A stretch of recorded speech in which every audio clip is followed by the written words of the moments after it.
Et Orana les auditeurs de Hit FM, j'espère que vous allez bien et que vous passez une très belle matinée sur nos ondes.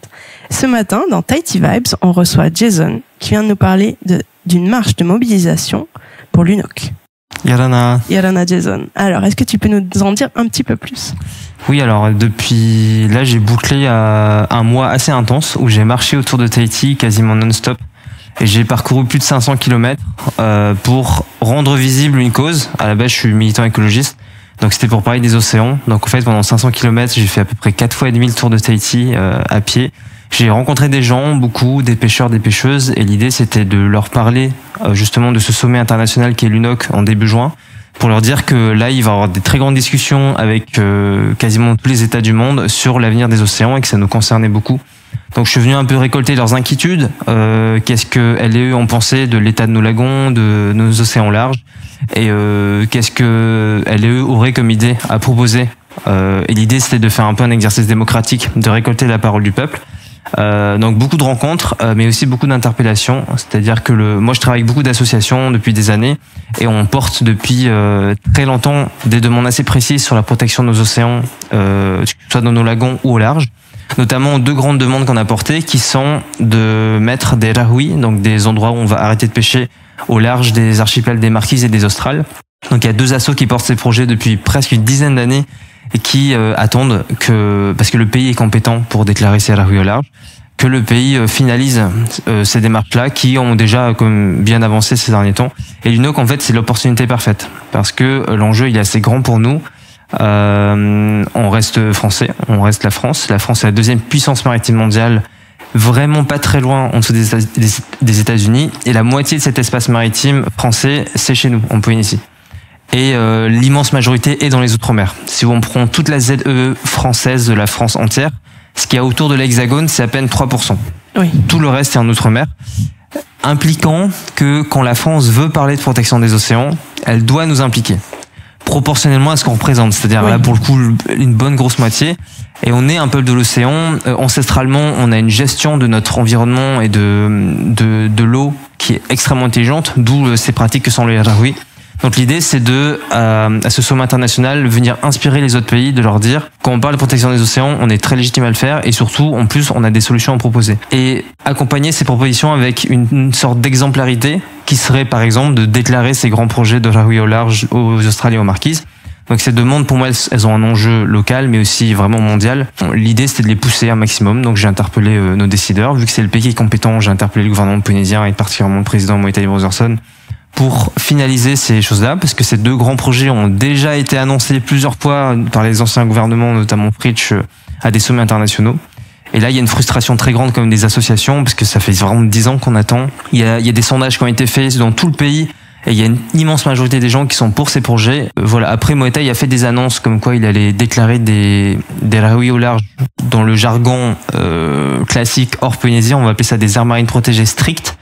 Donc Moetai a annoncé des aires marines protégées strictes, mais il nous a pas encore dit où il va les faire. Et donc moi j'ai essayé de le rencontrer, ça n'a pas encore été le cas, et juste de lui poser la question, Moetai, où est-ce que tu vas faire ces AMP strictes? Et là il y a des assos qui sont en attente de cette réponse-là. Et puis elles savent très bien où il faut les faire. Oui, et quand il y a une demande du peuple aussi grande, sachant qu'il y a, on a des scientifiques qui ont travaillé sur justement la répartition de ces AMP strictes pour que ça n'impacte pas trop la pêche locale, voire que ça aura beaucoup plus de bénéfices qu'autre chose. Donc là, on est un peu dans l'incompréhension de pourquoi est-ce que c'est toujours pas fait. Et apparemment, Moetai a l'air de vouloir garder le suspense. On aura sûrement la réponse pendant l'UNOC, où il va faire cette grande annonce. Voilà. Mais en tout cas, il a annoncé des AMP stricts. Donc c'est déjà, on veut encourager ces initiatives-là. La grande question, c'est où ce sera. Et est-ce que des assos qui militent pour ça depuis des années pourront enfin être satisfaites et en gros se reposer aussi, quoi. Voilà un peu tous les enjeux. Et ça me tient aussi à cœur de dire que, en fait, on est un pays tellement grand, immense. Pour rappel, on fait 5 millions de kilomètres carrés, notre ZE, ce qui équivaut quasiment à la surface de l'Europe. Et en fait, si on arrive à sanctuariser des surfaces aussi immenses que sont les archipels au large des Marquises et des Australes, c'est aussi un bien commun pour l'humanité qu'on protège. Parce que c'est un endroit où les poissons, les mammifères marins seront tranquilles, pourront se reproduire tranquilles, sachant que malheureusement, on le sait, dans les eaux internationales, clairement, tout ce qui est dans l'eau se fait massacrer. Oui.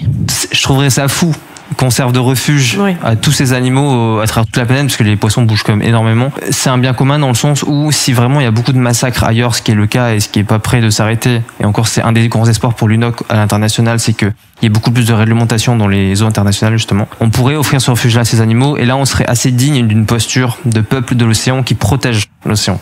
Et ça, je trouve ça assez stylé, et on l'est déjà. L'idée, c'est de le concrétiser dans un vocabulaire international et une reconnaissance internationale. Très bien. Voilà, Dis-moi, beaucoup d'enjeux. L'UNOC, ça se déroule à quel moment ?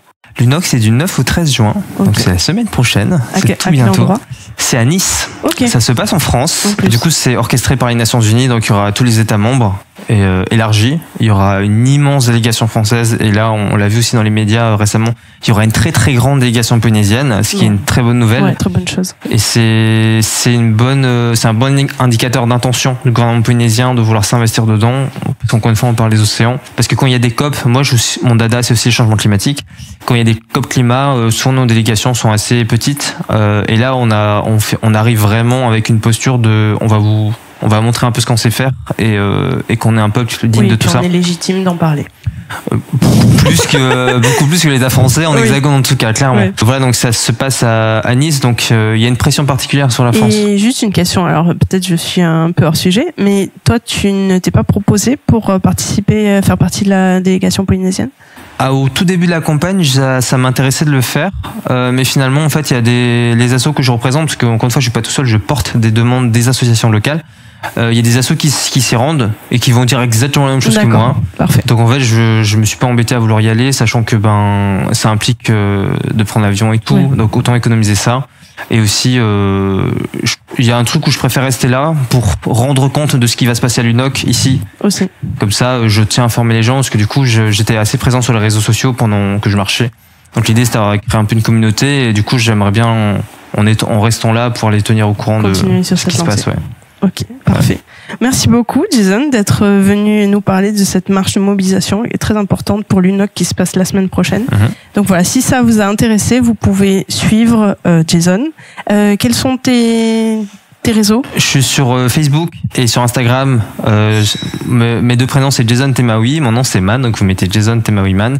Et dessus, si vous voulez contribuer un peu à la pression politique, il y a une pétition que vous trouvez très facilement sur mes réseaux, que vous pouvez aller signer. Et l'idée, c'est de montrer notre intérêt pour ces demandes-là, pour pouvoir... Moi, mon travail, après, c'est de prendre cette pétition-là et de me présenter devant les décideurs, décideuses, et de leur dire que là, il y a un engouement citoyen et populaire pour des demandes précises. Donc bien sûr, lisez bien la pétition, on l'a signée, mais je vous invite, si ça vous parle, à les signer, parce qu'on n'est jamais assez à toquer à leur porte. Et puis c'est quand même très important, on est, je vous le rappelle, entouré d'eau, et on mange beaucoup de poissons, et on a envie de protéger notre environnement, et voilà, donc si ça vous a intéressé, je vous invite à le suivre sur les réseaux, signez la pétition, et informez-vous sur ce qui va se passer à l'UNOC à Nice. Yes. Merci beaucoup d'être venu aujourd'hui nous parler de ça, c'était très très intéressant.